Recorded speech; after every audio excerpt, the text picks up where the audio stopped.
प्यारे बच्चों, 11 मार्च 2023 को होने वाले वार्षिक परीक्षा गणित के पेपर के लिए दूसरा रिवीजन इस प्रकार है। प्रश्न पहला, सही विकल्प चुनिए।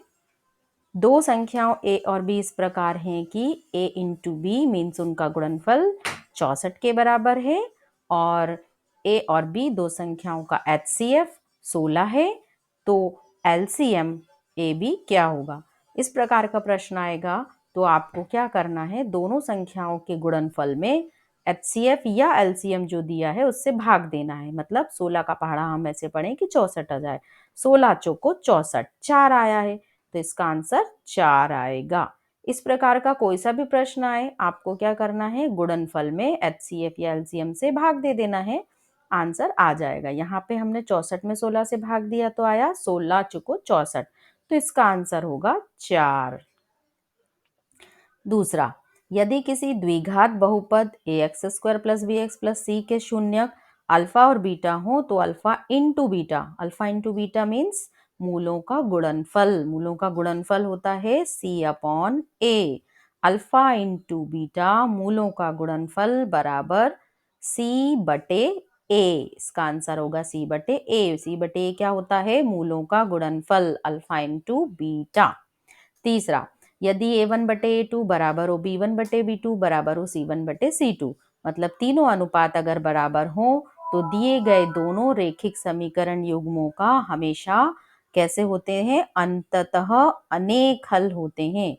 जब तीनों अनुपात बराबर हो तो समीकरण निकाय के अनंततः अनेक हल होंगे।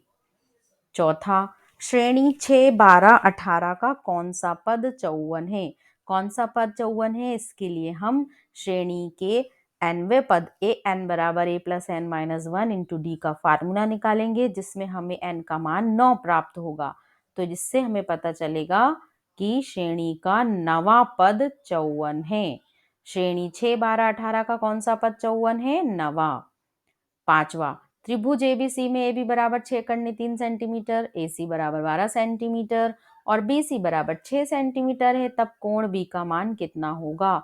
तब कोण B का मान होगा 90 डिग्री। कोण B का मान क्या होगा? 90 डिग्री, क्योंकि ये एक समकोण त्रिभुज है। नेक्स्ट क्वेश्चन देखते हैं। दो बिंदुओं A x1a1 और B x2y2 के बीच की दूरी क्या है? दो बिंदुओं के बीच की दूरी का सूत्र आपको मालूम है, दो बिंदु A B है तो इनके बीच की दूरी होगी AB और सूत्र होगा करनी के अंदर x2 - x1 का whole square plus y2 - y1 का होल स्क्वायर। ये होता है दो बिंदुओं के बीच की दूरी का सूत्र। एक बार फिर पढ़ लेते हैं। AB बराबर करनी के अंदर x2 - x1 की घात 2 प्लस y2 - y1 की घात 2। प्रश्न दूसरा, रिक्त स्थान भरिए। प्रत्येक भाज्य संख्या को खालिस्तान में क्या आएगा? अभाज्य संख्याओं के गुणनफल के रूप में व्यक्त किया जा सकता है। एक बार फिर देख लेते हैं। प्रत्येक भाज्य संख्या को अभाज्य संख्याओं के गुणनफल के रूप में व्यक्त किया जा सकता है। दूसरा, द्विघात समीकरण के विविक्त कर का सूत्र है D बराबर, खालिस्तान में भरेंगे b की घात 2 ऋण 4ac, b की घात 2 ऋण 4ac। विविक्त कर का सूत्र होता है D बराबर b² - 4ac। तीसरा प्रश्न देख लेते हैं। यदि किसी समांतर श्रेणी का nवां पद 3 + 2n हो तब श्रेणी का प्रथम पद 5 होगा। nवां पद 3 + 2n हो तो श्रेणी का प्रथम पद कितना होगा? 5 होगा। चौथा, दो समान कोणिक त्रिभुजों में उनकी संगत भुजाओं का अनुपात सदैव बराबर होता है। बराबर या समान दोनों शब्द का प्रयोग कर सकते हैं। दो समान कोणिक त्रिभुजों में उनकी संगत भुजाओं का अनुपात सदैव समान होता है। 3 मीटर। पांचवा प्रश्न, 3 मीटर ऊंची मीनार के पाद से 3 मीटर दूर स्थित बिंदु की मीनार की चोटी का उन्नयन कोण। इसके पहले वाले प्रैक्टिस सेट में मैंने आपको बताया था, यदि किसी मीनार ऊंचा या भवन की ऊंचाई और उसकी परछाई, उसकी छाया की ऊंचाई बराबर हो तो चोटी का उन्नयन कोण हमेशा कितना होता है? 45 डिग्री। तो यहाँ पे क्या आएगा उन्नयन कोण का मान? 45 डिग्री। छठा खाली स्थान, रिक्त स्थान। वृत्त को दो बिंदुओं पर प्रतिच्छेद करने वाली रेखा को छेदक रेखा कहते हैं। दो बिंदुओं पे प्रतिच्छेद करती है मतलब वह वृत्त को छेदते हुए जाती है, इसलिए इसको हम कहते हैं छेदक रेखा। वृत्त को दो बिंदुओं पर प्रतिच्छेद करने वाली रेखा को छेदक रेखा कहते हैं। सही जोड़ी बनाइए। सही जोड़ी में 1 plus cot square theta, cot के साथ किसकी जोड़ी होती है? कोसेक की। तो 1 प्लस कॉट स्क्वायर थीटा को हम मिलाएंगे कोसेक स्क्वायर थीटा से। 1 plus cot square theta cosec square theta. Sec theta की जोड़ी बनेगी 1/कॉस थीटा, क्योंकि कॉस थीटा का उल्टा क्या होता है? 1/कॉस। सूत्र के रूप में हम लिख सकते हैं सेक को 1/कॉस, कॉस का उल्टा सेक, सेक का उल्टा cos. Sine square theta plus cos square theta, सर्व समीकरण नंबर 1 सभी को मालूम है बच्चों। Sine square theta plus cos square theta बराबर 1। Sine square theta plus cos square theta बराबर 1। वृत्त की परिधि का सूत्र 2πr। वृत्त की परिधि 2πr। वृत्त का क्षेत्रफल का सूत्र πr स्क्वायर। वृत्त का क्षेत्रफल πr स्क्वायर। असंभव घटना की प्रायिकता 0।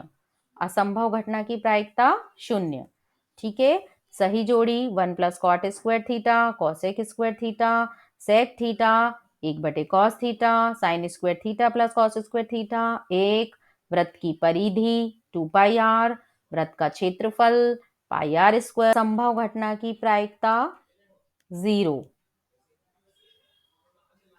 असंभव घटना की प्रायिकता 0। एक शब्द या एक वाक्य में उत्तर दीजिए। यदि किसी द्विघात समीकरण के विविक्त कर का मान धनात्मक हो तो उसके मूलों की प्रकृति कैसी होगी? मूल कैसे होते हैं बेटा? एक बार मैं आपको बता देती हूँ। मूलों की प्रकृति हम विविक्त कर के द्वारा ज्ञात करते हैं। अगर विविक्त कर का मान धनात्मक हो तो मूल वास्तविक एवं भिन्न, भिन्न मीन्स अलग अलग दो मान आएंगे। अगर मूल विविक्त कर का मान धनात्मक हो तो मूल कैसे आएंगे? वास्तविक एवं भिन्न या वास्तविक एवं असमान। भिन्न मतलब असमान, अलग अलग। ठीक है। और अगर विविक्त कर का मान 0 हो, धनात्मक की जगह अगर 0 आता है तो विविक्त कर का मान धनात्मक की जगह 0 आएगा तो हम क्या लिखेंगे? यदि विविक्त कर का मान 0 है तो मूल वास्तविक एवं बराबर होंगे। विविक्त कर का मान अगर ऋणात्मक आता है तो मूल कोई वास्तविक मूल नहीं होगा। 3 कंडीशन याद रखना है। पर इस कंडीशन में विविक्त कर का मान धनात्मक हो तो मूलों की प्रकृति कैसी होगी? वास्तविक एवं असमान या वास्तविक एवं भिन्न, दोनों ही आप लिख सकते हैं। क्या सभी वर्ग समरूप होते हैं? हाँ, क्योंकि सभी वर्गों की चारों भुजाएं आपस में बराबर होती हैं। सभी अलग अलग वर्ग की भुजाएं छोटी बड़ी होंगी लेकिन उनका रूप तो एक जैसा होगा, इसलिए हाँ सभी वर्ग समरूप होते हैं। इसका आंसर आएगा हाँ। क्या सभी वर्ग समरूप होते हैं? हाँ। वृत्त की स्पर्श रेखा वृत्त को कितने बिंदुओं पर स्पर्श करती है? केवल एक। वृत्त की स्पर्श रेखा वृत्त को केवल एक बिंदु पे स्पर्श करती है। बिंदु 1, 4 और 3, 2 को मिलाने वाले रेखाखंड के मध्य बिंदु के निर्देशांक। मध्य बिंदु के निर्देशांक के लिए हम क्या करेंगे? x और x निर्देशांक को जोड़ेंगे।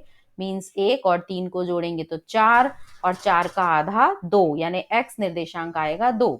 इसी तरह से y निर्देशांक निकालेंगे 4 और 2। y और y यानी 4 और 2 को जोड़ेंगे 6, 6 का आधा 3, यानी मध्य बिंदु के निर्देशांक हो जाएंगे, हम ब्रैकेट में लिख देंगे 2, 3। घनाभ के संपूर्ण पृष्ठ का सूत्र होता है, घनाभ का संपूर्ण पृष्ठ बराबर 2 bracket L into B plus B into H plus H into A L bracket close. यहाँ पे LBH मीन्स लंबाई, चौड़ाई और ऊंचाई है। छठवां प्रश्न 2, 4, 8, 7, 5, 4, 9, 6, 7, 1, 7 का बहुलक क्या होगा? जी, ये जो दिए गए प्रेक्षण हैं इनमें 7 सबसे ज्यादा बार आया है। 7 की आवृत्ति, 7 की बारंबारता सर्वाधिक है, इसलिए दिए गए आंकड़ों का बहुलक होगा 7। इसका आंसर आएगा 7। सत्य असत्य। किसी बिंदु का भुज 0 है और कोटि 3 है तब x अक्ष पे स्थित होगा। ये गलत बात है, असत्य है, क्योंकि भुज 0 है तो वह, और कोटि 3 है यानी कोटि है, भुज तो 0 है, कोटि मीन्स y निर्देशांक, यानी कि वह y अक्ष पे स्थित होगा, x अक्ष पे नहीं होगा। तो पहला वाला जो आपको वाक्य दिया है ये असत्य है, गलत है। किसी बिंदु का भुज 0 है और कोटि 3 है तब वह x अक्ष पे स्थित होगा, असत्य। दूसरा, यदि किसी द्विघात समीकरण के विविध कर का मान 0 है तो उसके मूल वास्तविक और समान होंगे, सत्य। श्रेणी 2 - 2 2 - 2 एक समांतर श्रेणी है, करके देख लेते हैं। समांतर श्रेणी में -2 + 2 0, ये तो इनका जो सार्वंतर है वो समान नहीं आ रहा है, इसलिए ये एक समांतर श्रेणी नहीं है, असत्य। श्रेणी 2 - 2 2 - 2 एक समांतर श्रेणी है, असत्य। क्षैतिज तल से ऊपर की ओर देखने पर दृष्टि रेखा क्षैतिज रेखा के साथ अवनमन कोण बनाती है, गलत, असत्य है। ऊपर की ओर देखने पर उन्नयन कोण बनता है, यहाँ अवनमन लिखा है इसलिए ये भी है असत्य। चौथा वाला भी असत्य है। पांचवा, एक किनारे पर बेलनाकार बनाई गई पेंसिल एक शंकु और एक बेलन का संयोजन है, सत्य। किसी घटना की प्रायिकता एक से अधिक नहीं हो सकती, सत्य।